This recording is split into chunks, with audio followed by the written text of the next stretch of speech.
Welcome to the Plan Solutions Incorporated podcast, where we give facts and insight on the latest happenings in the world of economics, financial markets, and personal finance. Plan Solutions provides advice on a variety of financial topics, including investment management, tax preparation and planning, and retirement planning. Chase has 25 years of experience in the financial industry, holds a certified financial planner and chartered financial analyst designations, and has earned a master's degree in taxation and a doctorate in business administration. Chase has a passion for helping clients down the path toward their financial goals.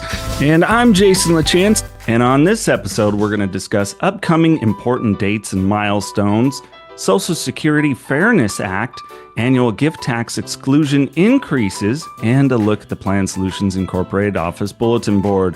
Mr. Armour, how are we, good sir? Doing well. Yeah, had good holidays and kind of some relaxing time with the family, so that was nice. And then, always kind of that downtime then gets you supercharged going into a new year.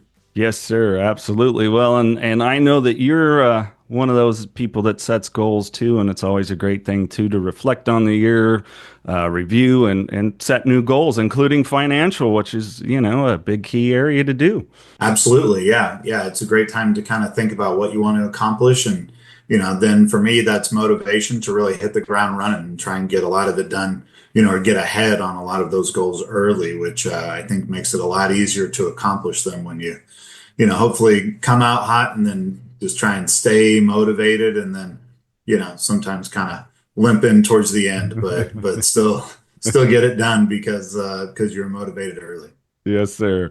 Well, let's dive right into our opening topic here, upcoming important dates and milestones. I mean, this is a great way to really take a look at what we need to focus on financially, possibly in the new year. So the end of the year and the beginning of the year, right? I mean, it's that time to review. So important dates in the first 70 days. Let's touch on those and how they can be key to maybe somebody's financial prosperity plans and amendments in the new year. Yeah, because here, we're wrapping up the year, so a lot of the things that needed to be done in 2024, right? We're basically coming to the end there. So things like RMDs and a lot of different gifting strategies and all of these other things that we've been focused on, and so now we're looking towards the new year, and and what things are available, what things people should be thinking about. So the first one is January 1st is beginning of general enrollment period for Medicare Part A and Part B. So that goes from January 1st to March 31st. So anyone, age 65 or older that's on Medicare that maybe has been thinking about changing their plan, whether that's changing the plan they have within their given provider or possibly even changing providers. Maybe they haven't been happy with the provider that they've had. January 1st starts the basically 3 months that they have to make some changes there. And then January 15th, we have the estimated tax deadline for the fourth quarter payment. So, that always kind of throws a lot of people off because the estimated payment periods, they call them quarterly payments, but they average out that way kind of, but they really don't work that way. And that the first payment's due on April 15th. The second one is on June 15th. So it's before the quarter actually ends. Same with the third, it's on September 15th. So before the quarter ends, and then the last payment on January 15th, you get a little bit of extra time past the end of the year. So we'll definitely be working on those. And then another one that's kind of a minor thing, but on February 15th, that's the deadline for, kids that are working part-time that aren't going to earn a whole lot, that they can go in and claim that they're exempt from income tax, which means their employer will not withhold income taxes.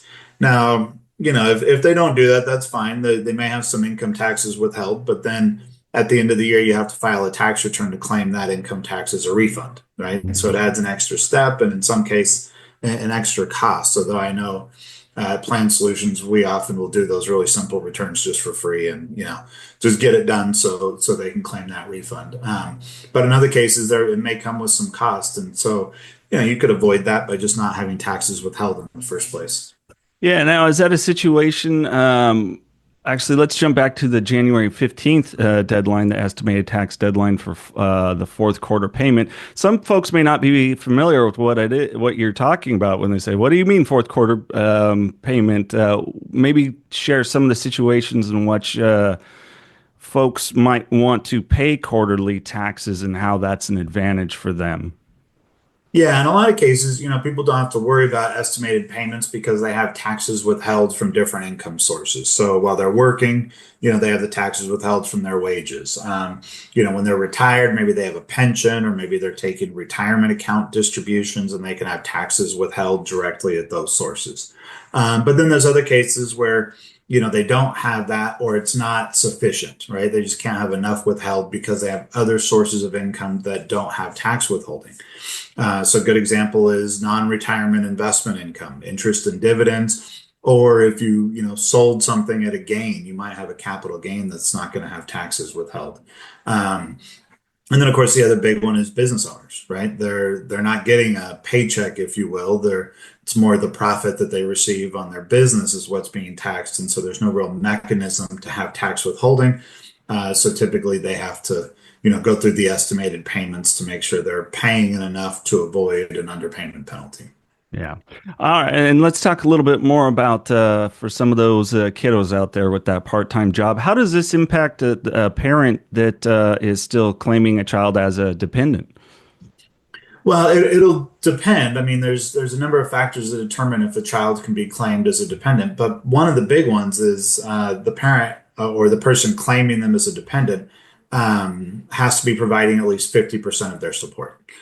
So typically part-time job, kid's not going to earn enough that it's offsetting 50% of, their total support for the year. But in some cases, especially as they get older, they maybe aren't in a full-time career yet, but they're, find a job where they're earning a significant amount of money. And then you might have to do that calculation. Is this more than 50% of their support? In which case they may no longer qualify as a dependent. Okay. Thank you for that clarification. Well, let's talk milestones. Kicking off newborns. Yeah, so newborns, now good time to, name them as a beneficiary on a 529 plan, college savings plan, or, set up uniform transfer to minor act type accounts, investment accounts. So, really that can be done at any time once you get a social security number. Then if you want to set up those types of accounts, you can. Age 13, so any kids that are turning 13 this year will be 13 at the end of the year, will no longer be eligible for the child independent care credit. So that can be a pretty substantial credit that, creates some savings for the guardian or the parent's taxes. And so it would make sense to know if they're not going to be eligible, right? Because it can change their taxes. Then age 17, a child that's age 17 at the end of the year is no longer eligible for the child tax credit. So again, another one, where the parent can suddenly be surprised and say, whoa, last year I got a refund. Why do I owe this year? Oh, you're not eligible for that credit because, your child's age. And then age 18, which is the age of the majority in most states, although in some it's 21. That's the age that Gift to Minors Act or a Uniform Transfer to Minors Act account. That's the point where it's now the student or the kid's money, right? And Right. and basically normally when they would take over that account. Yeah. Well, let's jump back here a little bit to age 17. So is that at the age of 17 the child's tax credit stops, or is that through the age of 17 up until 18? It's up until 17. So if they're seven, so it's basically the way the tax works is it's the age at the end of the year, Mm. right? And so if they're that age at the end of the year, then that's when you'd no longer qualify. Okay. Yeah, and there's a lot of those different things, and some of them are kind of dependent too, right? So some of them we talk about age 18, and then you also have some older ages that'll kick in depending on if the child is still a full-time student. So one is the kiddie tax, which that is where if a dependent earns over a certain amount of money and passive income, right? So this would be like investment income. that's potentially subject to tax. If they earn over a certain amount of money, then it starts to be taxed at the parent's tax rate. That would end at age 18 unless they're still a full-time student, in which case it extends out to age 24. Right. So there may be some planning there if the child has investments that maybe they made or were gifted to them. And then you also have the issue of being eligible for parents' health coverage, right? That Right. also would go to age 18 unless a full-time student, in which case it gets extended out to age 26. So some of these can also be kind of dependent on individual circumstances. Yeah. Well, and I think you said the key word there too. It is a full-time student until 26. Correct. Correct. Yeah. Yeah, so it's if you got the kid that's like, oh, I'm gonna just go take an art class 2 nights a week, that's not gonna work. Yeah, that's not going to be good enough to keep that health insurance provided by the parent or their employer. Yeah. Yes, sir. All right, let's jump up to age 50. Yeah, so there's a number of these for retirement contributions and some changes this year that we've talked about through the Secure Act 2.0. So some new things. But the first one is age 50. That's when people are eligible to make catch-up contributions to retirement accounts, right? So we've talked about that when, they can put in additional amounts above and beyond the normal limit.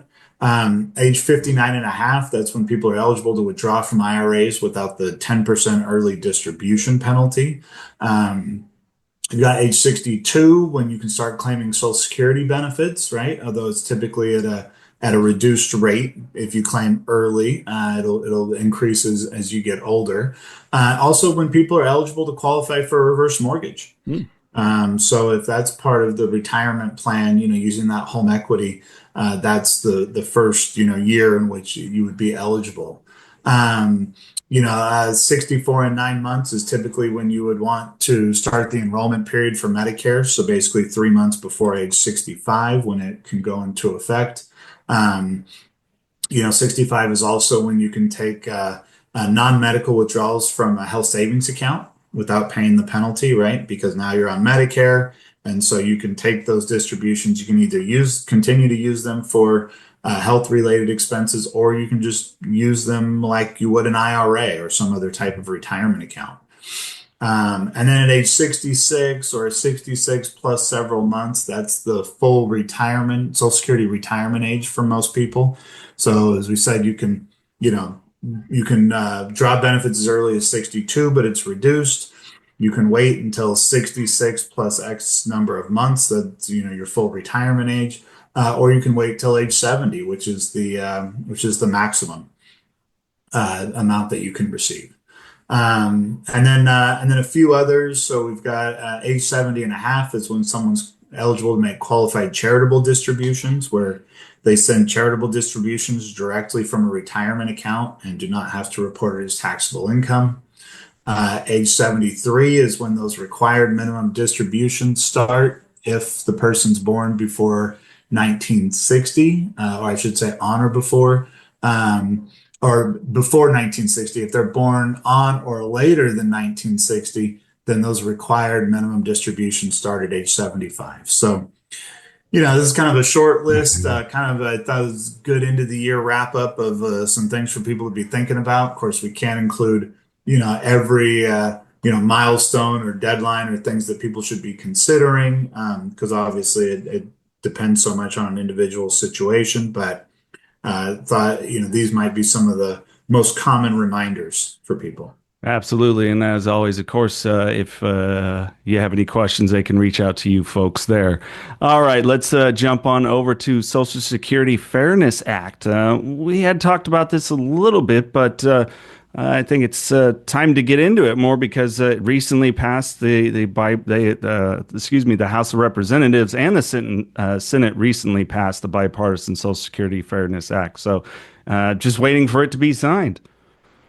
Yeah, and that's an interesting one. We haven't talked a lot about it because, to be honest, I didn't think it was going to pass from what I All was right. reading and things. So it was kind of surprising. But yeah, the House had passed it. I thought there was a good chance it would die in committee in the Senate, but got out of committee, and they recently passed it, and it's expected that President Biden will sign it. So, basically, what is it? Well, the Social Security Fairness Act addresses two areas of the U.S. law. that eliminate or reduce Social Security benefits that go to individuals who spent a large portion of their career working for an entity that opt out of paying into Social Security. Hmm.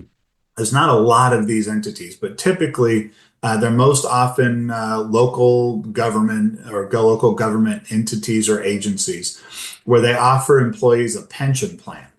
And since they were offering that pension plan to, help with fund retirement needs, they were not required to pay into Social Security, but they were treated differently with their work record. So depending on how many years they worked and didn't pay into Social Security, or the other way to look at it is how many years they did pay into Social Security and had what was called substantial earnings, enough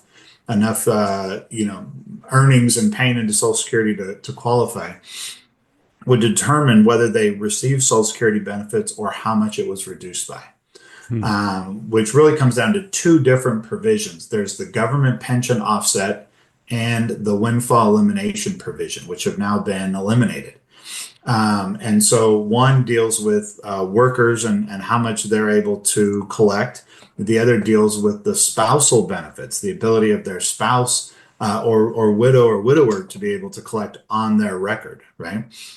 So it used to be it not only could be reduced for the worker, but also for their spouse. So what this means is some people may see their Social Security benefits go up. They may find that they qualify now for some benefits, assuming they did have some covered work and they got the minimum of the 10 years or 40 quarters, right? So Mhm. 10 years total that they paid in. So for those who have been asking, this will apply retroactively to benefits paid after January 1st, 2024. So basically to the 1st of 2024. So those who've had their benefits reduced will receive retroactive pay for all of 2024, possibly longer, depending on how long it takes for this to process. And they'll also receive an increased monthly benefit going forward if they were subject to one of these provisions. Yeah, well, it's interesting. I mean, I do recall that it was like not sure that this is going to go through, so we're not really going to dive into it. But it's interesting on the sector of individuals that this does affect. And maybe some of the examples of those is it maybe a situation like here in California, if you were someone that your retirement was CalPERS, CalSTRS, what really maybe some examples of some of those areas of people that maybe didn't pay into Social Security that this could impact? Yeah, the most common place you're going to see it is with teachers, people in education that are not paying in because they got the CalSTRS pension, as an example. But then a lot of other kind of different government agencies, and it's kind of I don't know that there's any real rhyme or reason other than, when it was an option, they voted and decided not to pay in, and so they haven't. But yeah, most commonly where we see it is with teachers. Okay. All right. Anything else you want to add here before we move to annual gift tax exclusion increases? Well, just remind people that, this was just passed. It hasn't even fully become law yet. It's probably going to take quite some time for the Social Security Administration to process all of these payments and back pay. So, I think we do need to be patient because, yeah, it'll probably be a while before, a kind of a wide-ranging bill like this gets sorted out. Yeah, absolutely. All right. Well, let's jump into annual gift tax exclusion increase. We're seeing another jump here. It's a nice jump if you're looking to make some annual gifts to some individuals. Yeah, so in 2024, the rule was that any individual could give another individual or any other individual $18,000, and that was considered de minimis. You didn't have to file a gift tax return, you didn't have to report anything, right? Whether it was in, cash, check, or some value of property, it just didn't matter. That number is going up to 19,000 in 2025, so a little bit more in terms of what people are able to gift. If you have spouses, they can do what's called gift splitting, so they can each gift, that amount to an individual to basically double it. And that amount is per each individual. So you can, do that same amount to many different people if that's the goal, without having to, deal with any other issues. Now, if you do go over that amount, you still don't have to worry about any gift tax ramifications on that first 19,000. But then after that, it will start to eat into the lifetime estate and gift tax exemption, which was just increased to just shy of $14 million for Hmm. 2025. So that means any individual can gift 14 million during their lifetime, or some combination of gifting and leaving up to 14 million when they pass without paying any gift taxes. Hmm. And these $19,000 gifts are not counted against that. So those with really large estates, they often want to gift that 19,000 or gift split and double it, and gift that every year to try and keep their overall estate down so that it falls in below that 14 million where they would be subject to estate tax gifts after they passed. Yeah. Well, I mean, what are some of the primary strategies for this and the benefits that people should understand? Because it sounds pretty cut and dry, but it not necessarily is. Well, I mean, the strategies just really are dependent on individuals' goals, right? And they Hmm. can, come in a lot of different forms. I mean, sometimes it's, people want to gift money to a kid for a down payment on a house and say, okay, well, maybe we're going to go over the 19, right? Maybe we can go gift splitting and get to 38, but maybe that's not enough. Can we split it over a couple of years? If not, at least let's, have a strategy to, keep as much within that de minimis 19,000 as possible so that it has the least impact on their lifetime estate and gift tax exemption amount, that 14 million, just in case.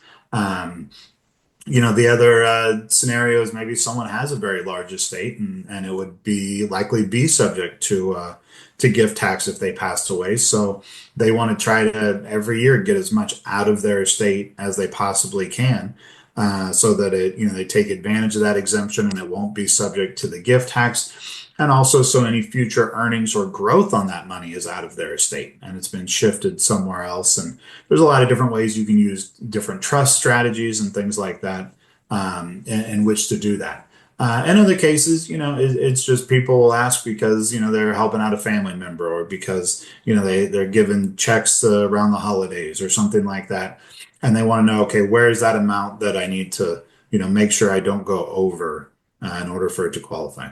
Yeah, yeah, absolutely. And you included in here too, as a reminder, completed gifts are irrevocable. So that's something that you need to keep in mind as well.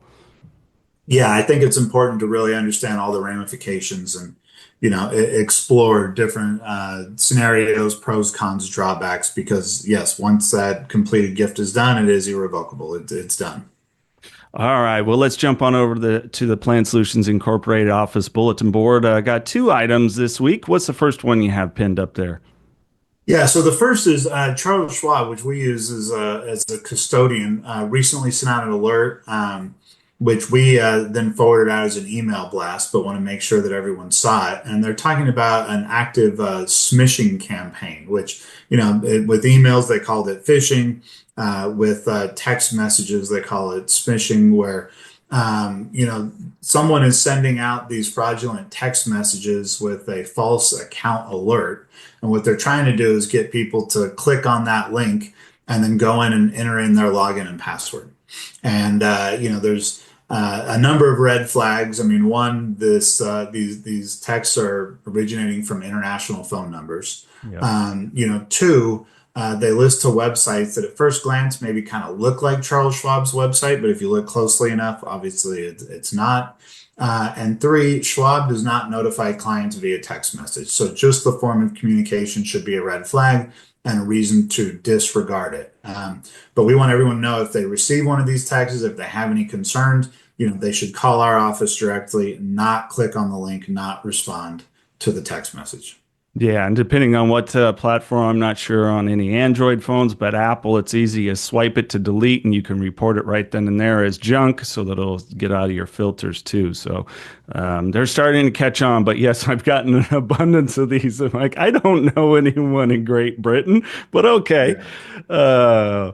All right, second item pinned up there concerning So Social Security. it's the IRS recently announced that it'll be sending out $1,400 payments to over 1 million taxpayers. Now I know that got a lot of people excited, but those 1 million taxpayers were the people who were eligible but did not properly apply for the pandemic stimulus checks back in 2022 or 2020. So I guess better late than never, right? That here in 2024, 25, you may receive those payments if the IRS is determined by going back through your tax filings that you didn't get the advance payment because maybe you weren't eligible based on the previous year's return, but then when you filed your return, you didn't properly claim that credit, but they've determined that you were eligible. You may see a $1,400 payment come through that that basically is just going all the way back to the pandemic relief bill that was passed. And to your knowledge, are there any tax implications on receiving that $1,400 payment? Maybe, if you are one of those individuals? No, just like before, those payments are tax free. All right. Anything else you want to add, Mr. Armour? I just hope everyone had great holidays and a nice, safe New Year's, and look forward to the next year. Absolutely. And we thank you all for listening to the Plan Solutions Incorporated podcast on Apple Podcasts, Spotify, and now available on YouTube, where you can actually follow along in video form with the personal financial review. All you need to do is search Plan Solutions on YouTube or youtube.com/the Plan Solutions, and you'll find the channel there. And if you want to subscribe to the Personal Financial Review, the written content we discuss here on the podcast, send Katie an email and get subscribed today. It's katie@plansolutions.com. The views and opinions expressed in this podcast should not be construed as an offer to buy or sell any securities. The information may not be current, and Plan Solutions has no obligation to provide an updates or changes. Plan Solutions does not make any representation or warranty as to the accuracy or completeness of the statements or any information contained in this podcast or any liability therefore, including in respect of direct, indirect, or consequential loss or damage, is expressly disclaimed. Plan Solutions is not providing any financial, economic, legal, accounting, or tax advice in this podcast. In addition, the receipt of this podcast by any listener is not to be taken as constituting the giving of investment advice by any Plan Solutions associate or individual to that listener, nor to constitute such person a client of Plan Solutions. Any reference to a specific company or security does not constitute a recommendation to buy, sell, hold, or directly invest in the company or its securities. Market indexes are unmanaged and cannot be invested in directly. All price references and market forecasts correspond to the date of this podcast. Plan Solutions is a registered investment advisory firm.